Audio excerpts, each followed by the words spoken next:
Welcome all of you. In today's lecture, we are going to study about the life processes in living organism part 1. ह्याच्यामध्ये आपण मागील लेक्चरमध्ये energy from different food component study करत होतो. त्याच्यामध्ये proteins, lipids, vitamins हे आपण डिटेलमध्ये स्टडी केलेले आहेत. बघा प्रोटीन्स हे काय आहेत? These are micromolecules and these are formed by the joining of the various amino acids.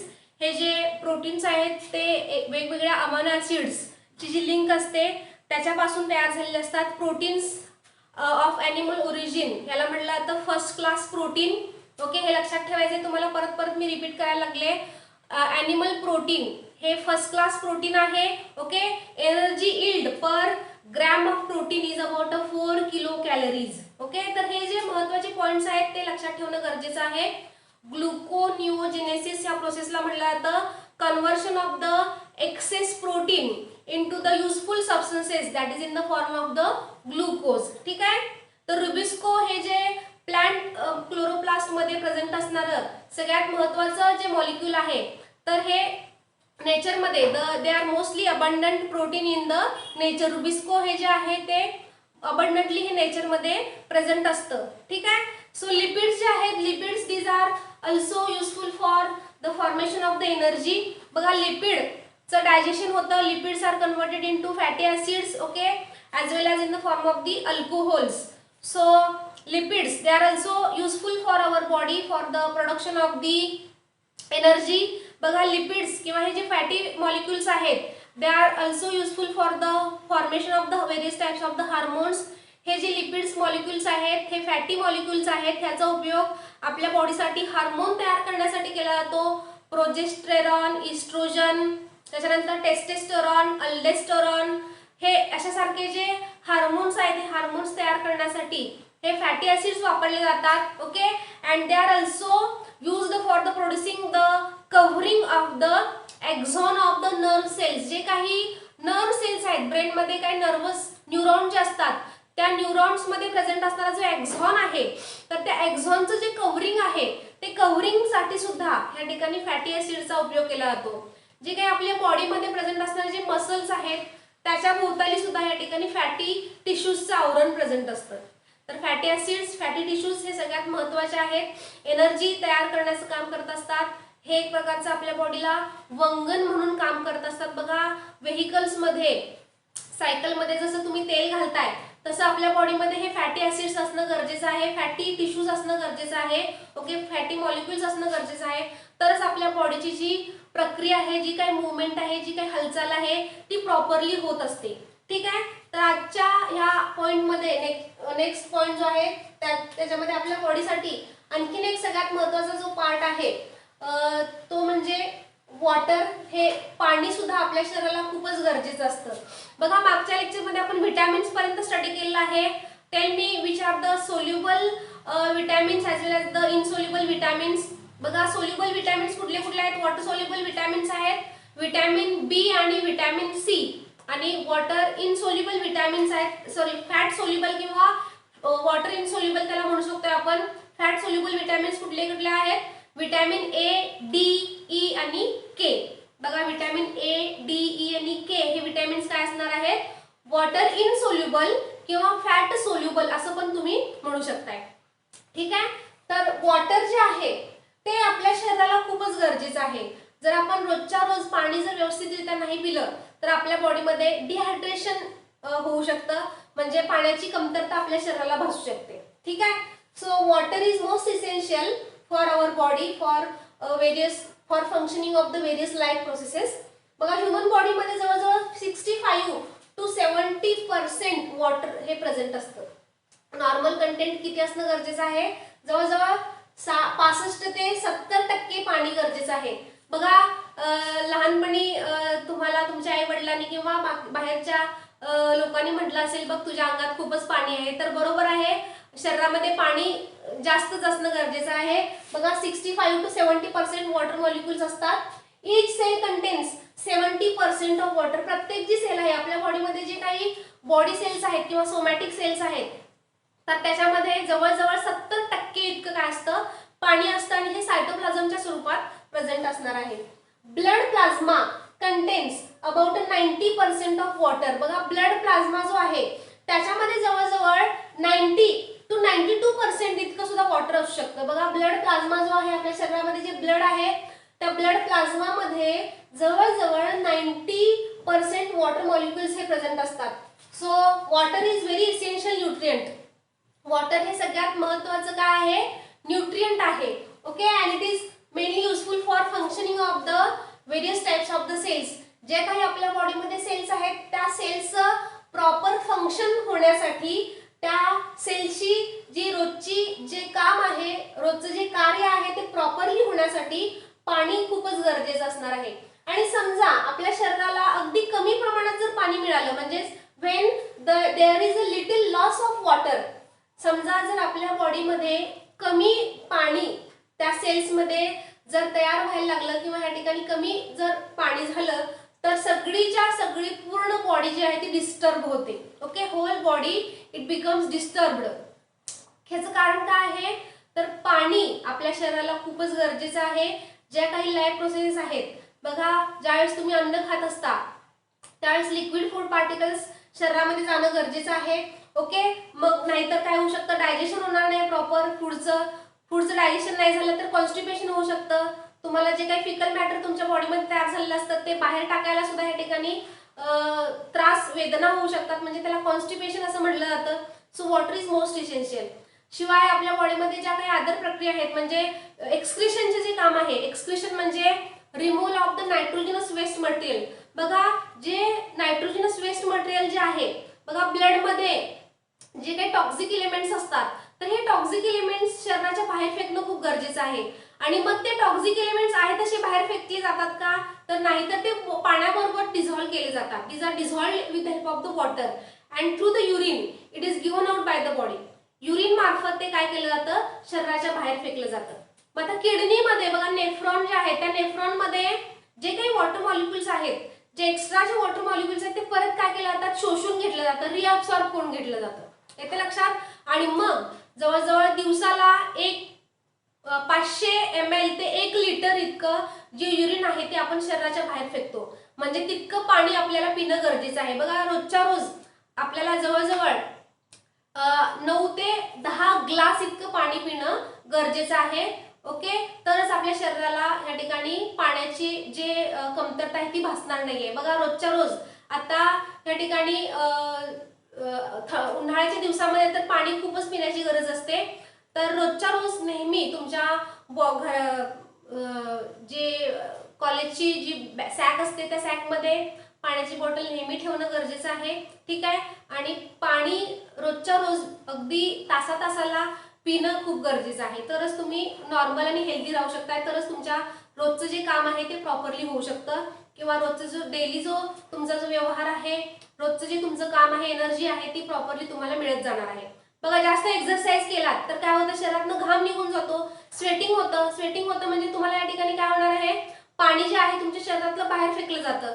आता ते बाहेर फेकलेलं पाणी परत तुम्हाला या ठिकाणी परत शरीरामध्ये घ्यायचं आहे, मग तुम्हाला पाणी पिणं गरजेचं आहे. जे काही फूड पार्टिकल्स असतील बघा, मग त्यासाठी तुम्ही लिंबू सरबत घेऊ शकताय, किंवा सकाळी उठल्यानंतर 1 ग्लास पाणी रोजच्या रोज तुम्हाला पिणं गरजेचं आहे. नंतर मग चहा वगैरे बाकीच्या ज्या गोष्टी आहेत ते तुम्ही करणं गरजेचं आहे.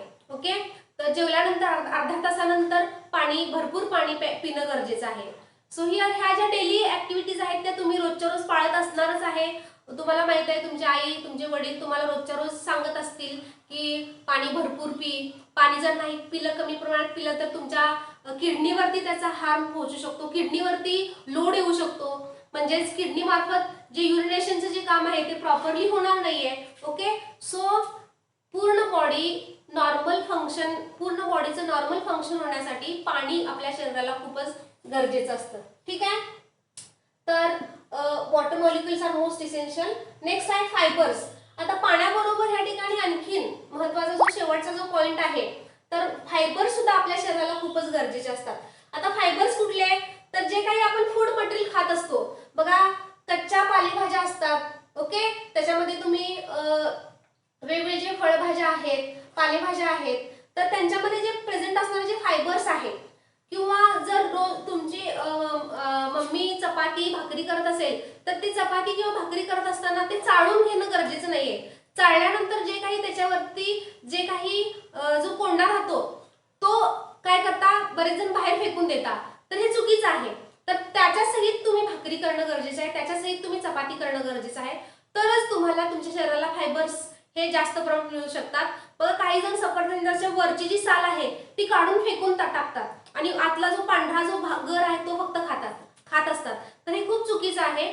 तर हे जे सेल्युलोज पार्टिकल्स आहेत हे फायबरस पार्टिकल्स आहेत, ते खूपच गरजेचे आहेत.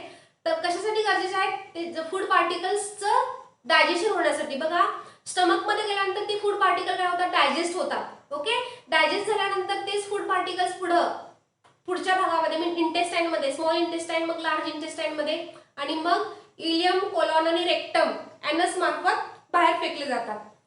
तर ह्या ठिकाणी ते जे अनवॉन्टेड फूड पार्टिकल्स आहेत ते इझिली बाहेर फेकण्यासाठी ही प्रोसेस त्याला काय म्हणलं जातं, इजेशन. इजेशनची जी प्रोसेस जी आहे ती प्रॉपर होण्यासाठी फायबर्स खूप महत्त्वाचे आहेत. So fibres are useful for digestion of the food particles as well as egestion of the undigested food particles. जे काही फिकल मॅटर आहे ते फिकल मॅटर रिमूव्ह करण्यासाठी, बाहेर फेकण्यासाठी हे fibres, cellulose particles, these are very important. आणि मग हे सेल्युलोज कशापासून मिळत असतात, तर पालेभाज्या, लिफी व्हेजिटेबल्स. बघा पालेभाज्या, बऱ्याच जणांना एक वाईट सवय असते, पालेभाज्या म्हटल्यानंतर ताटामध्ये पालेभाजी आली की नको असते.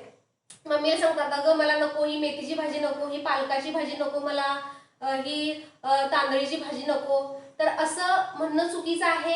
रोजच्या रोज तुमच्या जेवणामध्ये, ताटामध्ये असे पालेभाज्या तुम्ही खाणं गरजेचं आहे. फ्रुट्स खाणं गरजेचं आहे. वेगवेगळे जे कडधान्य आहेत, मोड आलेले जे कडधान्य आहेत ते सुद्धा खाणं खूपच गरजेचं आहे. तरच तुम्हाला ह्या ठिकाणी हे फायबर्स इझिली मिळू शकतात. ठीक आहे. तर ह्या ठिकाणी आपण जे काही वेरियस फूड कंपोनंट्स आपण स्टडी केले आहेत, एनर्जी ज्याच्यापासून आपल्याला एनर्जी मिळत असते, प्रोटीन्स, लिपिड्स, विटॅमिन्स, वॉटर आणि फायबर्स, हे आपण डिटेलमध्ये स्टडी केलेलं आहे. ह्याच्याबद्दल तुम्हाला डाऊट असेल तर तुम्ही या ठिकाणी परत हा व्हिडिओ रिपीट करा आणि हा व्हिडिओ परत तुम्ही बघू शकताय. ठीक आहे. नेक्स्ट पॉईंट या ठिकाणी आपण स्टडी करणार आहोत, सेल डिव्हिजन. हा सगळ्यात महत्त्वाचा पॉईंट आहे. बघा सेल डिव्हिजन हा जो आहे तो सेलशी रिलेटेड असणार आहे. सेल डिव्हिजन म्हणजेच काय, बघा ह्या ठिकाणी ज्या आपल्या बॉडीमध्ये जे सेल्स असतात, सोमॅटिक सेल्स किंवा बॉडी सेल जे आहेत, तर ह्या सेल्स पासून काय होत असतं, त्या सेल्स डिवाइड होत असतात. Okay, and after division of the cells, आता ही डिव्हिजनची जी प्रोसेस आहे ती दोन प्रकाराने होत असते. एक प्रोसेस आहे मायटोसिस आणि दुसरी आहे मियोसिस. बघा हा पॉइंट सगळ्यात महत्त्वाचा आहे, सेल डिव्हिजन. ओके, तर सेल डिव्हिजन होत असताना या ठिकाणी दोन प्रोसेसेस होत असतात. ओके, एक प्रोसेस आहे मायटोसिस आणि दुसरी आहे मियोसिस. आता मायटोसिस आणि मियोसिस दोघांच्या मध्ये काय फरक आहे ते आपण बघूया या ठिकाणी.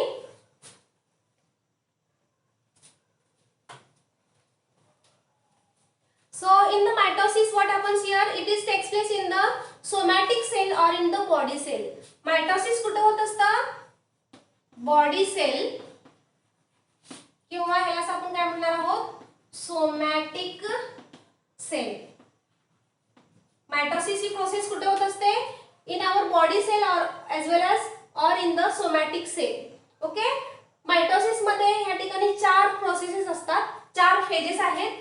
पहिली फेज आहे प्रोफेज, सेकंड फेज आहे मेटा फेज, थर्ड आहे एनाफेज आणि चौथी फेज आहे telophase. Okay, prophase, metaphase, anaphase आणि टीलोफेज. आता ह्या सगळ्या प्रोसेसेस ह्या होत असताना बघा मायटोसिस होत असताना ह्याच्यामध्ये दोन वेगवेगळ्या फेजेस तुम्हाला स्टडी करणं गरजेचं आहे. तर प्रत्येक जी सेल आहे आपल्या बॉडीमध्ये जे सेल्स आहेत, बघा बॉडी सेल्स मध्ये बघा कुठल्याही सेल्स, कुठल्याही ऑर्गन मध्ये आपले स्किन असेल, कुठलाही ऑर्गन असेल, नोज असेल, माउथ असेल, टंग असेल, बकल कॅव्हिटी आहे, लंग्स आहेत किंवा किडनी आहे किंवा अदर पार्ट्स आहेत, येते लक्षात. तर त्याच्यामध्ये प्रेझेंट असणारे जे सेल्स आहेत त्या सेल्समध्ये काय होत असते, वाढ होत असते. Okay, the cells they get divides and here with the help of that this division it is mainly takes place by two processes. हे जे सेलचं डिव्हिजन जे आहे ते दोन प्रोसेसनी होत असतं. एक आहे कॅरिओकायनेसिस आणि दुसरं आहे सायटोकायनेसिस. आता हे मायटोसिस होत असताना दोन प्रोसेसेस होत असतात.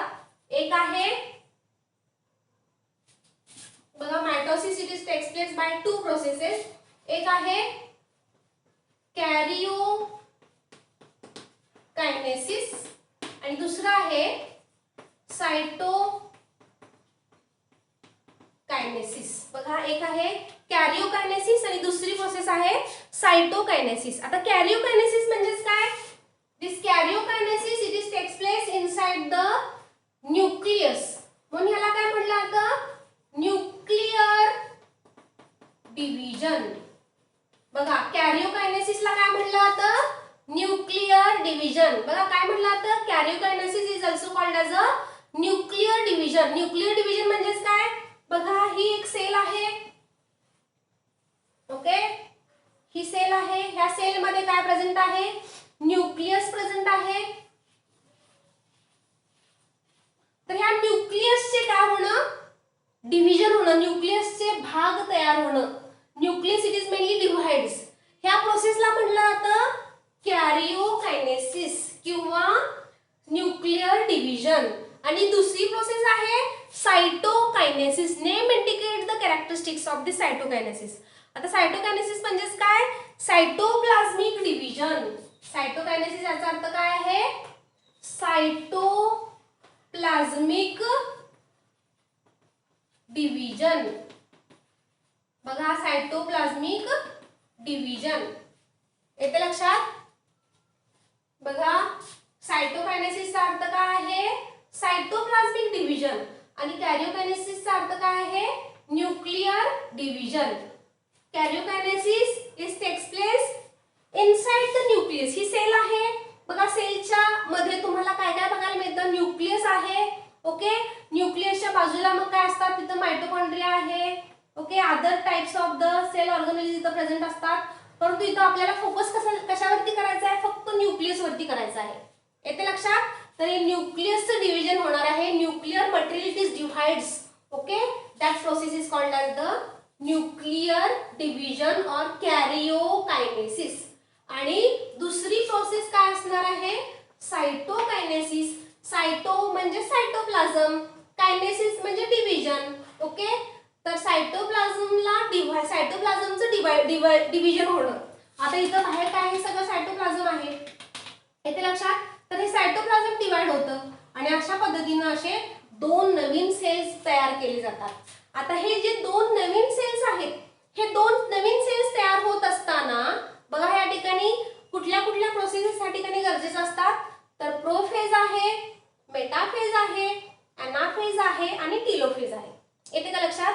बघा ह्या ठिकाणी ही जी मायटोसिसची जी प्रोसेस आहे ती कुठे होत असते, आपल्या बॉडी सेल्स मध्ये किंवा सोमॅटिक सेल्स मध्ये. येते लक्षात. इथं आपण ॲनिमल सेलची डायग्राम काढलेली आहे किंवा इथं प्लांट सेल म्हणू शकतो आपण. कुठलीही सेल, ॲनिमल सेल जर काढली तर तुम्ही गोलाकार काढणं गरजेचं आहे आणि प्लांट सेल जर काढली तर तुम्हाला ह्या ठिकाणी चौकोनी काढणं गरजेचं आहे. येते लक्षात. सो हिअर कॅरिओ म्हणजे न्यूक्लियस, कायनेसिस म्हणजे डिव्हिजन, न्यूक्लियसचं डिव्हिजन कॅरिओकायनेसिस आणि सायटोप्लाझ्मिक डिव्हिजन म्हणजेच काय, सायटोकायनेसिस. ठीक आहे. तर ह्या प्रोसेसेस होत असताना हे ते न्यूक्लियर डिव्हिजन आहे. हे न्यूक्लियर डिव्हिजन होत असताना इथं तुम्हाला ह्या प्रोसेसेस उपयोगात आणले जातात. Okay, nuclear division it is mainly takes place by this processes, prophase, metaphase, anaphase आणि टीलोफेज. ठीक आहे. त्याच्यानंतर पुढची फेज जी आहे it is called as a meiosis. Meiosis ही काय असणार आहे, it is a reduction division. इथं सेल्स मात्र काय होणार आहेत, जे काही डिप्लॉइड सेल्स जे आहेत ते हॅप्लॉइड होत असतात. इथं मात्र काय असणार आहे, जे डिप्लॉइड सेल्स आहेत ते इथं डिप्लॉइडच असणार आहेत. ओके, इथं मात्र काय असणार आहे, मियोसिस मध्ये जे सेल्स आहेत ते डिप्लॉइड सेलचं ठिकाणी हेप्लॉइड सेलमध्ये केलं जातं. It occurs in the germ cells. Okay, occurs in germ cells, germinal cells, किंवा आपण काय म्हणू शकतो, it occurs in a reproductive cell. Reproductive cell. आता रिप्रोडक्टिव्ह सेल म्हणजे कुठल्या कुठल्या, प्लांटच्या बाबतीत जर आपण बघितलं, प्लांटमध्ये जे काही अँड्रोसियम आणि गायनोसियम आहे ते रिप्रोडक्टिव्ह ऑर्गन्स आहेत. बघा, अँड्रोसियम आणि गायनोसियम, प्लांट मधलं अँड्रोसियम आणि गायनोसियम. अँड्रोसियम मध्ये पोलन ग्रेन्स तयार केले जातात. ओके, पोलन ग्रेन्स म्हणजे पोलन ग्रेनचं फॉर्मेशन कशा मार्फत होणार आहे, by the process of meiosis. आणि गायनोसियम मध्ये एग किंवा ओव्हाचं फॉर्मेशन कशा मार्फत केलं जातं, मियोसिस मुळे. बरोबर, हे प्लांटच्या बाबतीत झालं. आणि ॲनिमल मध्ये किंवा ह्यूमन बीइंग्स मध्ये, बघ, मॅमेलियन ॲनिमल्स, ॲम्फिबियन ॲनिमल्स असतील किंवा पायसिस असतील, तर ह्यांच्यामध्ये जे काही व्हर्टिब्रेट ॲनिमल्स आहेत, तर त्या व्हर्टिब्रेट ॲनिमल्स मध्ये किंवा अदर जे लोअर ॲनिमल्स आहेत, okay, they are sexually reproducing, ह्यांच्यामध्ये टेस्टिस आणि ओव्हरीज प्रेझेंट असतात. बघा, इथं काय असणार आहे, प्रेझेन्स ऑफ टेस्टिस, ओव्हरीज. बरोबर, टेस्टिस आणि ओव्हरीज. टेस्टिस मध्ये काय तयार केलं जातं, गॅमेट्स तयार केले जातात. म्हणजे इथं जर्म सेल्स तयार केले जातात. मग ते गॅमेट्स कुठले आहेत, स्पर्म आहे. आणि ओव्हरी मध्ये परत काय तयार होतं, एग्स किंवा ओव्हा फॉर्मेशन हे होणार आहे. तर ही प्रोसेस ॲनिमल मध्ये टेस्टिस आणि ओव्हरीज मध्ये स्पर्म्स हे काय आहेत, जर्म सेल्स आहेत. ओव्हरी मध्ये एग्स किंवा ओव्हा हे जर्म सेल्स आहेत. आणि प्लांटच्या बाबतीत काय असणार आहे, अँड्रोसियम आणि गायनोसियम हे जे इसेन्शियल व्हॉल्स आहेत, जे गरजेचे असतात, ज्याच्यापासून फुलं तयार होण्यासाठी जे सगळ्यात महत्त्वाचा जो पार्ट आहे, इसेन्शियल पार्ट आहे, रिप्रोडक्टिव्ह पार्ट आहे, अँड्रोसियम आणि गायनोसियम. अँड्रोसियम मध्ये पोलन ग्रेन तयार केले जातात आणि गायनोसियम मध्ये एग्स किंवा ओव्हाचं फॉर्मेशन या ठिकाणी तयार केलं जातं. ठीक आहे, तर डिटेलमध्ये आपण हे जे प्रत्येक जे पॉइंट्स आहेत, प्रोफेज मध्ये सेल मध्ये काय काय चेंजेस होत असतात, मेटाफेज, अनाफेज, टेलोफेज मध्ये कुठले कुठले चेंजेस होत असतात, हे आपण डिटेलमध्ये स्टडी करूया. आता ह्या फेजेस तुम्हाला नीट लक्षात ठेवायचे आहे. त्यासाठी तुम्ही कशा पद्धतीने लक्षात ठेवायचं आहे, बघा, पी मॅट हा वर्ड लक्षात ठेवायचा आहे. पी मॅट मध्ये तुम्हाला मग ह्या सगळ्या फेजेस ची नावं आहेत ती नीट लक्षात राहतील. तर ठीक आहे, तर ही ट्रिक तुम्ही वापरायची आहे. P mat, prophase, metaphase, anaphase, telophase. ठीक आहे, ह्या प्रोसेसेस महत्त्वाच्या आहेत. ह्याच्यावरती डेफिनेटली तुम्हाला एक्झामला क्वेश्चन हे विचारले जाऊ शकतात. ओके, तर आज आपण थांबूया. नेक्स्ट लेक्चरला ह्या सगळ्या ज्या प्रोसेस आहेत त्या डिटेलमध्ये आपण स्टडी करूया. Okay, thank you all of you. See you in the next lecture.